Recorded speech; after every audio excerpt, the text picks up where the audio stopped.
The art direction for Diablo IV was initially inspired by a lot of old masters' paintings.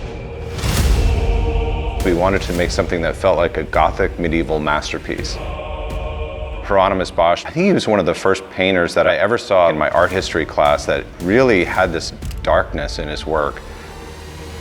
What it would be like if the lens of Diablo was put on that same painting.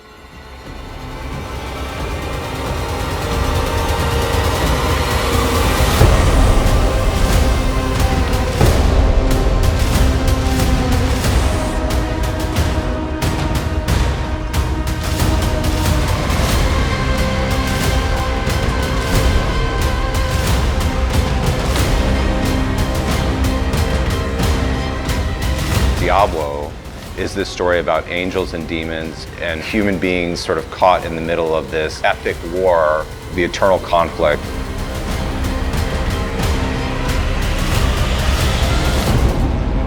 Es un cuadro. El cielo, el infierno y la parte central que sería la tierra y ahí donde estamos peleando. Eso es una locura. Sí, la acabo de enseñar, está guapísimo.